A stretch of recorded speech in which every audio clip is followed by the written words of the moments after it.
여러분 안녕하십니까? 11월 8일 월요일 뉴스투데이 강원입니다. 강원도와 18개 시군은 코로나19 확산 방지와 안전한 일상 회복을 위해 가을철 관광명소와 다중이용시설의 방역수칙 이행 실태를 오늘부터 점검합니다. 이번 점검에서는 마스크 착용, 사적 모임 인원 제한 준수, 출입자 명부 관리, 접종 증명서나 PCR 음성 확인서 확인 등 시설별 방역 수칙 준수 여부를 중점 확인합니다. 강원도는 단계적 일상 회복 추진에 따라 방역 관리가 느슨해질 수 있는 만큼 방역 수칙에 대한 책임 방역 준수를 당부했습니다. 강원도는 코로나19로 피해를 보고 있는 관광사업체가 단계적 일상 회복에 대비할 수 있도록 업체당 100만 원씩 회복 지원금을 지급하기로 했습니다. 지원 대상은 상시 근로자 수 5명 미만의 관광사업체입니다. 신청은 오늘부터 11월 30일까지 온라인 링크나 시군 관광부서에 접수하면 됩니다. 동해신항 부두건설의 첫 번째 사업인 석탄 부두공사가 늦어지면서 민간 사업자가 사업을 포기한 것 아니냐는 우려가 나올 정도로 지역의 반발이 거셌습니다. 우여곡절 끝에 내년 10월까지 착공 시기를 늦추는 것으로 결론이 났는데요. 이윤 기자가 보도합니다. 동해항 옆에 새 항만 시설을 짓는 동해신항 건설 사업 현장입니다. 지난해 8월 북방파제 공사가 마무리됐고 내년 상반기 완공을 목표로 방파 호안 공사가 한창입니다. 하지만 부두 건설 공사는 아직 첫 삽을 뜨지 못하고 있습니다. 민간 자본이 투입되는 일본 부두 석탄 부두 공사는 지난해 10월 실시 계획 승인을 받아 올해 착공할 예정이었지만 차일피일 미뤄지고 있습니다. 공법상 석탄 부두 공사가 시작돼야 국가 재정이 투입되는 2번, 3번 부두 공사도 연달아 추진할 수 있는 상황이지만 속도를 내지 못하면서 민간 사업자가 사업을 포기한 것 아니냐는 우려가 나오기도 했습니다. 이 때문에 지역사회에서는 석탄 부두 사업도 국가 재정을 투입해 추진하라는 요구가 빗발쳤는데 결국 사업 착수 시기를 늦추는 것으로 결론이 났습니다. 해양수산부는 사업자와 협의를 거쳐 내년 10월 말까지 석탄 부두 착공 시기를 연장하는 것으로 최근 승인을 해줬습니다. 정부의 탈석탄 정책에 따라 앞으로 석탄 수요 확보가 어려운 점을 감안해 하역시설과 저장시설 등의 규모를 줄이는 사업 계획 변경이 필요하다고 봤기 때문입니다. 다만 부두의 석탄 처리 시설은 축소하더라도 10만 톤급 선박을 댈 수 있는 저반시설 규모는 그대로 유지해야 한다는 조건입니다. 사업 시행자 측은 공사 착수 기한이 연장된 만큼 주주 회사들이 사업을 차질 없이 추진하는 방안을 고민하고 있다고 밝혔습니다. 지역사회는 일단 사업 포기가 아닌 것에 안도하면서도 수건 사업인 동해 신항 사업을 조속히 추진해 줄 것을 강력하게 요구하고 있습니다. 석탄 부두 건설이 장기간 표류하게 된다면 우리 동해신항 사업 전체가 어려워질 수밖에 없습니다. 동해안 주변 지역 주민들이 입어왔던 환경 피해는 장기적으로 이어질 수밖에 없을 뿐 아니라 우리 묵호항의 재창조 사업도 진행되기 어렵고 내년 10월 안에 석탄 부두 공사가 첫 삽을 뜨면 내년 연말쯤 2번, 3번 부두 공사도 착공에 들어가 2026년 완공이 가능할 전망입니다. 민자 형태로 추진되는 나머지 4개 부두는 사업자 선정을 마치는 대로 2030년 완공을 목표로 하고 있습니다. MBC 뉴스 이웅입니다.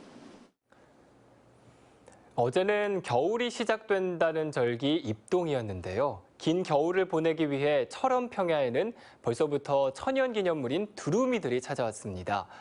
2년간 중단된 두루미 탐조 관광도 다음 주부터 재개될 예정입니다.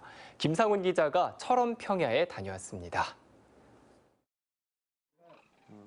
민간인 출입 통제 구역에 드넓게 펼쳐진 철원 평야입니다. 가을 거지가 모두 끝난 논에 제두루미 수백 마리가 수천 킬로미터를 날아 찾아왔습니다. 고개를 땅에 박고 논에 떨어진 벼 낙곡으로 굶주린 배를 채웁니다.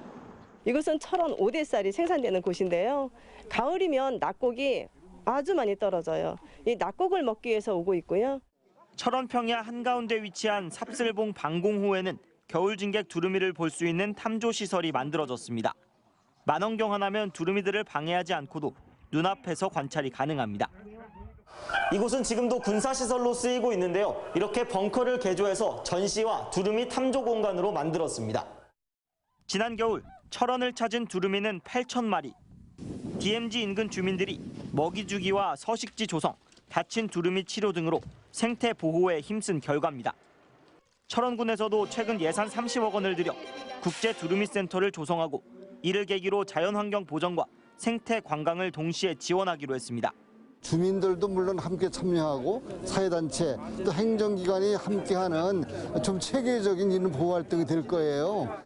두루미 탐조대는 오는 12일부터 문을 열고 2년 만에 관광객들을 맞이할 예정입니다. MBC 뉴스 김상훈입니다. 강원도교육청이 오는 18일 시행되는 2022학년도 대학 수학능력 시험을 앞두고 수능 대비 체제에 들어갔습니다. 강원도교육청은 10일까지 시험장 학교 방역 합동 점검을 마치고 11일부터 19일까지 특성화고를 포함한 도내 모든 고등학교의 수업을 원격으로 전환하기로 했습니다. 강원도 내 수능 응시 인원은 지난해보다 172명이 늘어난 12,519명으로 도내 7개 시험지구에 51개 시험장, 그리고 578개 시험실이 운영되고 시험실 입실 인원은 최대 24명 이내로 제한됩니다. 강원FC가 춘천 홈 경기에서 무승부를 기록하며 강등권에서 벗어나지 못했습니다. 강원FC는 어제 저녁 춘천 송암 스포츠타운 주경기장에서 열린 하나원큐 2021 K리그1 인천 유나이티드와의 경기에서 1대1 무승부를 기록했습니다. 이로써 강원은 승점 39점으로 여전히 하부리그 강등권인 리그 11위에 머물렀습니다. 특히 최하위 광주가 어제 승점 3점을 챙기면서 한 경기 차로 간격이 좁혀져 남은 2경기에서 반드시 승리해야 하는 힘든 여정을 남겨뒀습니다.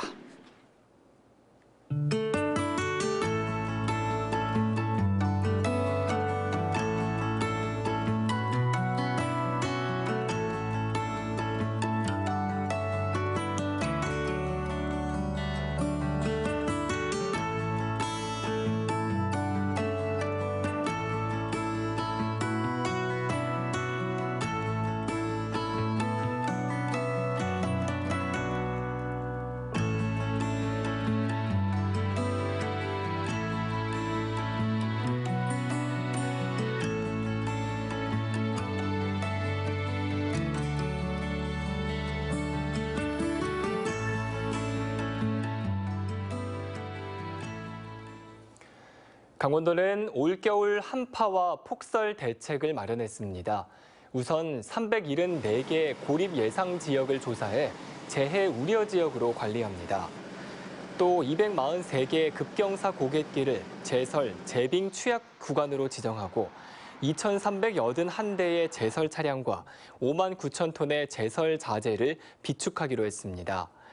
아울러 폭설에 취약한 비닐하우스, 인삼 재배시설, 축산시설은 담당자를 지정해 집중적으로 관리합니다. 이 밖에 취약 계층을 위해 1,134개의 한파 쉼터를 운영하고 77개 버스 정류장에는 방풍시설을 설치할 계획입니다. 지난 8월과 9월 광역단위 첫 통합행사가 진행된 강원 일자리 박람회 참가자들의 만족도가 높게 나타났습니다.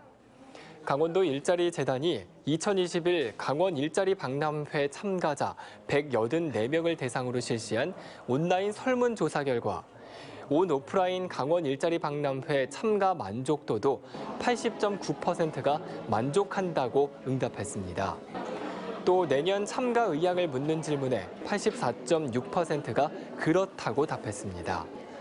강원도 일자리 재단은 기업과 구직자 간 정보 교류 부족으로 발생하는 일자리 미스매치의 문제를 해결하기 위해 내년에는 산업별로 기업 공동 채용 설명회를 추진할 계획입니다. 문화재청은 강원도의 보물 3건 등 7건을 국가지정문화재로 지정 예고했습니다. 보물로 지정된 것은 원주 강원 가명 선화당, 강릉 칠사당, 강릉 보현사 목조 문수보살 좌상 등 3건입니다.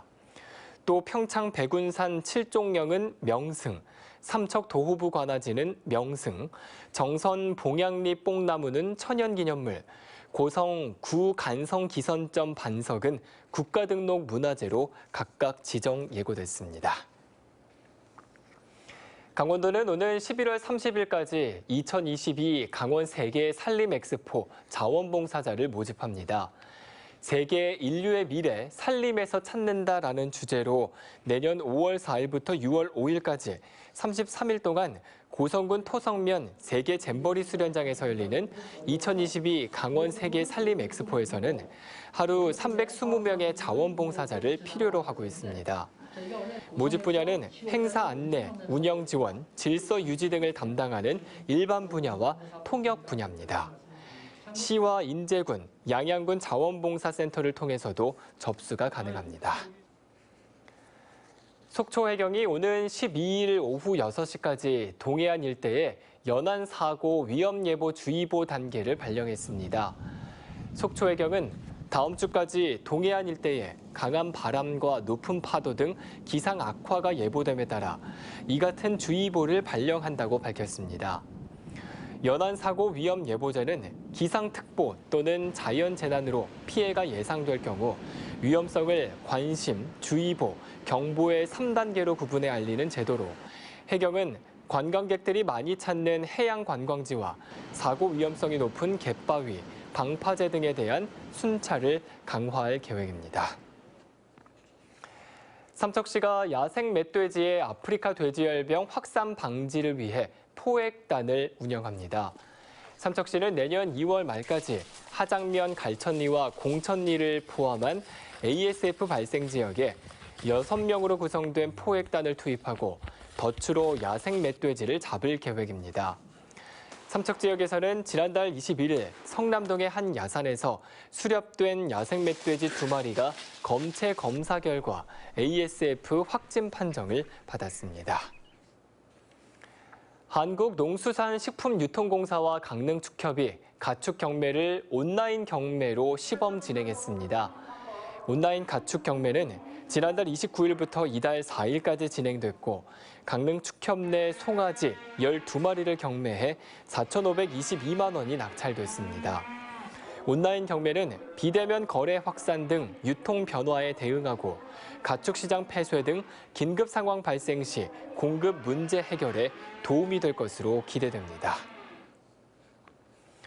소상공인 시장진흥공단은 신사업 창업사관학교 신규 설치 지역인 홍천에서 14기 교육생을 12일까지 모집한다고 밝혔습니다. 강원도 교육생은 12명으로 오프라인 9명과 온라인 3명으로 구분 모집하며 신청은 신사업 창업사관학교 홈페이지에서 받습니다. 신사업 창업사관학교는 혁신적인 아이디어와 자신만의 제조기술 노하우 등을 보유한 소상공인 예비 창업자를 발굴해 창업 교육과 점포 경영 실습, 사업화 자금을 단계적으로 지원합니다. 이상으로 뉴스투데이 강원을 마칩니다. 시청해주신 여러분 고맙습니다.